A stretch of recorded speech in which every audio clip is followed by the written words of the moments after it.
तो hello welcome back guys to my new video the return of solo leveling की इस episode की शुरुआत में हमें लिन युआन को दिखाया जाता है जो कि उस बड़ी सी स्नेक से बचकर भाग रहा होता है और बोलता है कि ज़रूर ये जो स्नेक है ये स्नेक मैन सिविलाइजेशन के द्वारा प्रोड्यूस किया गया होगा, लेकिन इसका जो लेवल है वो आखिर इतना ज़्यादा हाई कैसे हो सकता है। और हमें इस बड़े से स्नेक के लेवल के बारे में बताया जाता है जो कि लेवल 60 पर होता है। और यहाँ पर जो लिनवान होता है उसे बचने के लिए अपनी जो स्किल होती है इनविजिबल वाली उसे एक्टिवेट कर लेता है और वहाँ से भागने लगता है, लेकिन जो बड़ा सा स्नेक होता है लगातार लिनवान का पीछा कर रहा होता है, जिसे देखकर जो लिनवान होता है अपने मन में सोचता है कि अगर मैं यहाँ पर इसके द्वारा एक भी अटैक किया तो मैं यहाँ पर मारा जाऊँगा और मेरा जो लेवल होगा वो भी डाउन हो जाएगा, साथ ही में मेरे जो इक्विपमेंट्स हैं वो भी पूरी तरीके से ख़त्म हो जाएंगे, जिससे कि मेरा बहुत बड़ा लॉस हो सकता है और उसे रिकवर करने में बहुत ज़्यादा टाइम लग सकता है।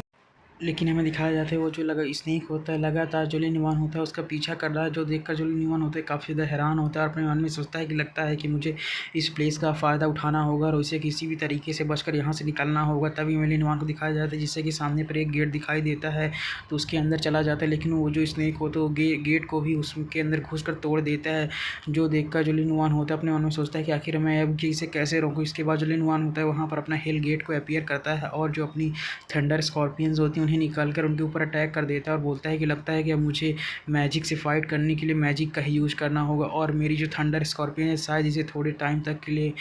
डिले कर पाएँ और मुझे विश्वास है कि मेरी जो थंडर स्कॉर्पियन है तुम्हें थोड़ी देर के लिए तो यहाँ पर रोक ही पाएंगी।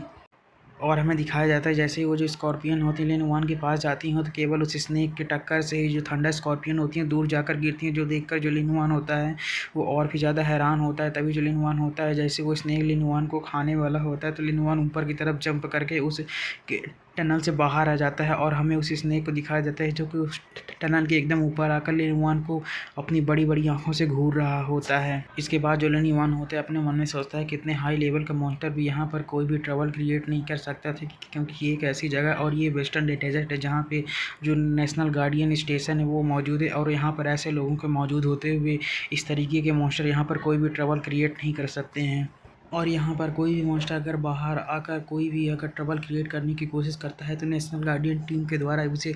तुरंत ही वहाँ पर वाइप आउट कर दिया जाता है और पूरी तरीके से ख़त्म कर दिया जाता है। और हमें उस स्नेक को दिखाया जाता है जो कि उस टनल के अंदर ही अपना जो सी कर रहा होता है।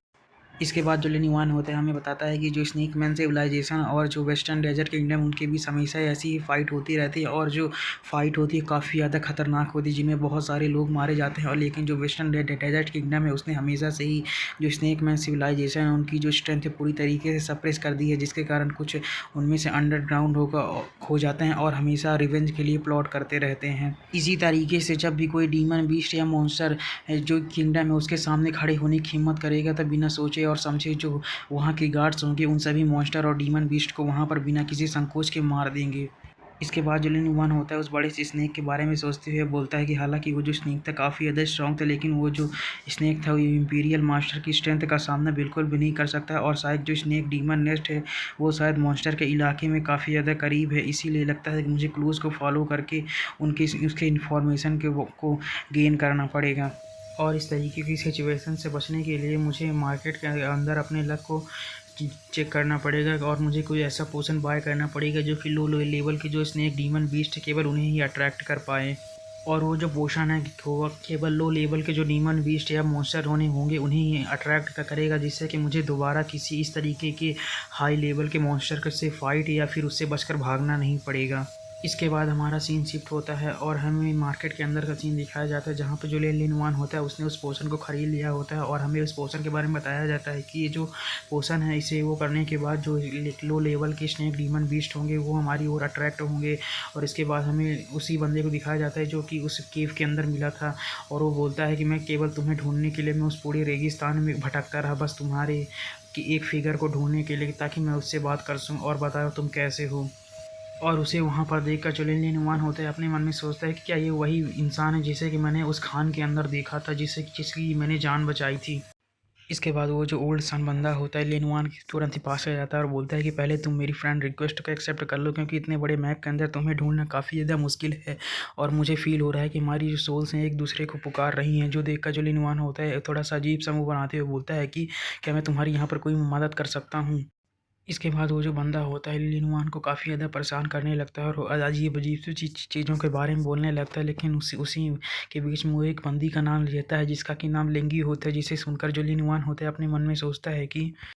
जो लेंग यू थी वो मेरी प्रीवियस लाइफ के अंदर लेंग यू फेंगशुई और उसकी जो गिल्ड थी वो सेकंड नंबर थी जिसका कि नाम meter flower water moon guild था और वो उसकी कैप्टन थी। और मैंने तो ये भी सुना था कि वो मेरी प्रीवियस लाइफ के अंदर जो ऑर्डर ऑर्गेनाइजेशन थी उसकी एक और मेंबर थी। और रूमर तो ऐसा भी है कि 9 चूजन्स में से एक थे। और ऐसा भी हो सकता है कि वो 9 चूजन्स में से एक भले ही ना हो, लेकिन वो ऑर्डर ऑर्गेनाइजेशन की एक मेंबर जिससे कि मुझे इन्फॉर्मेशन मिल सकता है। और साथ ही में वहाँ पर शायद मुझे जो ईविल गॉड का पहला बिलीवर था उसके बारे में भी कोई ऑर्गेनाइजेशन मिल सकती है। लेकिन इन सबसे अलग जो डंजन्स की जो लोकेशन है वो शायद कल रीसेट हो जाएगी। इससे पहले मुझे उन सभी डंजन्स को देखना होगा और उनके जो रिवॉर्ड्स हैं उन्हें जल्द से जल्द लेना होगा इस लिंग यू से मिलने से पहले। और इसके बाद जो लिन वान होता है वहाँ पर जो ओल्ड सन होती है उसकी जो फ्रेंड रिक्वेस्ट होती है उसे एक्सेप्ट कर लेता है।